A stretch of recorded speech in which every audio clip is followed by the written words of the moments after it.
Welcome to day 6. This is Professor Vinod Kumar. Revanth Reddy ప్రభుత్వము వచ్చిన కాంచెల్లి SC ST విద్యార్థులకు గురుకులాలలో బకాయిలు, అలాగే స్కూల్స్కు ఫీజు రియంబర్స్మెంట్ చెల్లించకపోవడం, ఎస్సీ ఎస్టీ బీసీ మైనారిటీ విద్యార్థులకు 100 కోట్లు, అంతేకాకుండా గురుకులాలకు కొన్ని 100 కోట్లు బకాయి, అంతేకాకుండా ఇవాళ యూనివర్సిటీలలో బకాయి, ఎక్కడ చూసినా మొత్తం ఫీజు రియంబర్స్మెంట్ అన్ని బకాయిలే ఉన్నాయి. ఇవాళ మీరు ఒకసారి చూసుకుంటే మా స్కూళ్ళకు రాకండి అని చెప్పేసి బెస్ట్ అవైలబుల్ స్కూల్స్లో ఎస్సీ ఎస్టీ విద్యార్థులు 30,000 మంది చదువుతున్నారు. వాళ్ళందరికీ స్కూల్ యాజమాన్యాలు మీరు మా స్కూళ్ళకు రాకండి, ప్రభుత్వం 180 కోట్లు బకాయి ఉన్నది, ఆ 180 కోట్ల బకాయి గత 2.5 ఏళ్ళుగా మంజూరు చేయడం లేదు. అంటే ఈ ప్రభుత్వం వచ్చిన కాంచెల్లి మంజూరు చేయడం లేదు, కాబట్టి మీరు మా బల్లోకి రాకండి అని చెప్పేసి వాళ్ళని ఇంటికి పంపిన పరిస్థితి.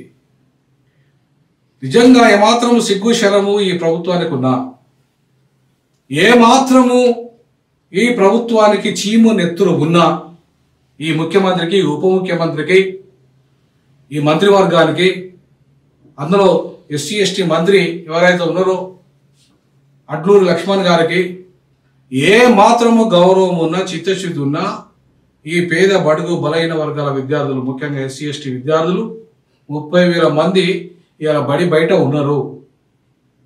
వాళ్ళంతా ఇవాళ వాళ్ళ తల్లిదండ్రులు ఎంత ఆందోళన చెందుతున్నారు, వాళ్ళెంత ఆందోళన చెందుతున్నారు ఒకసారి అర్థం చేసుకోండి. 180 కోట్లు ఏమన్నా పెద్ద లెక్కనా?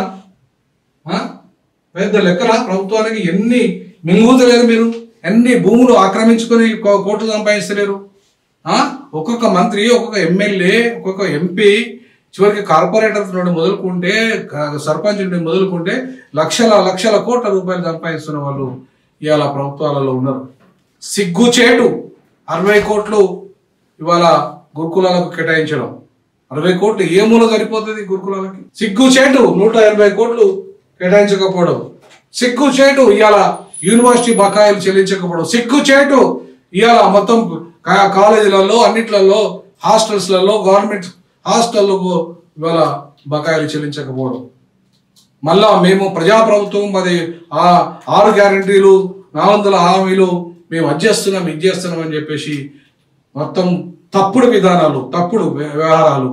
అటువైపు నిరుద్యోగులను మోసం చేస్తూ వాళ్ళకు జాబ్ క్యాలెండర్ ఇవ్వకుండా, మరొక వైపు ఇవాళ పెన్షన్లు ఇవ్వకుండా, పెన్షన్లు ఇవ్వకుండా, ఇంకోవైపు బీసీలకు రిజర్వేషన్లు ఇవ్వకుండా, మైనార్టీలకు అవకాశాలు ఇవ్వకుండా, ఎస్సీలకు అవకాశాలు, బడ్జెట్ కేటాయించకుండా, కార్పొరేషన్కు రూపాయి నిధులు కేటాయించకుండా మోసం చేస్తున్న కాంగ్రెస్ పార్టీని గద్దెదించడమే లక్ష్యంగా ఆర్పీఐ పనిచేస్తుంది.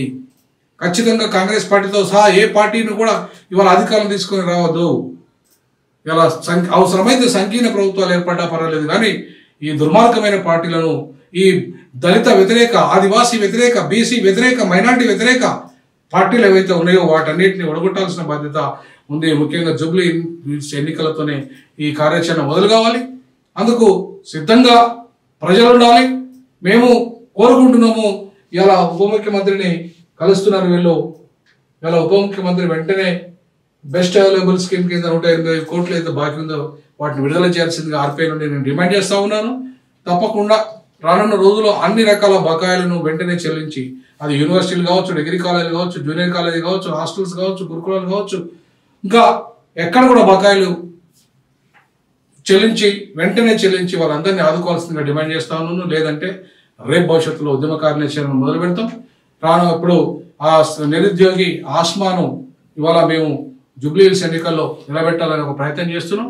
ఖచ్చితంగా జూబ్లీ హిల్స్ ఎన్నికల్లో వీళ్ళకి బుద్ధి చెప్పి, కాంగ్రెస్ పార్టీకి, బీఆర్ఎస్కు, బీజేపీకి బుద్ధి చెప్పి ఆల్టర్నేటివ్గా ఇవాళ ఈ నిరుద్యోగుల పక్షాన అభ్యర్థిని గెలిపించాల్సిందిగా ఇలా నిరుద్యోగులు కూడా నేను కోరుతున్నా. మిమ్మల్ని మోసం చేసింది కాంగ్రెస్ పార్టీ, మిమ్మల్ని వేసింది బీఆర్ఎస్ పార్టీ, మిమ్మల్ని మోసం చేసింది బీజేపీ పార్టీ. కాబట్టి ఖచ్చితంగా రానున్న ఎన్నికల్లో, జూబ్లీ హిల్స్ ఎన్నికల్లో ఇవాళ వాళ్ళని ఓడిస్తేనే ఇవాళ ఇట్లాంటి బకాయిలన్నీ కూడా చెల్లించబడతాయి. లేకపోతే ఈ దుర్మార్గులు మళ్ళీ ఇదే రకంగా చేసి బడుగు బలైన వర్గాలను మోసం చేస్తారని చెప్పేసి తెలియజేస్తూ మీ అభిప్రాయాలు కూడా ఈ విషయాన్ని తెలియజేయాల్సిందిగా డిమాండ్ చేస్తా ఉన్నాను. జై భీమ్, జై పులే, జై పెరియార్.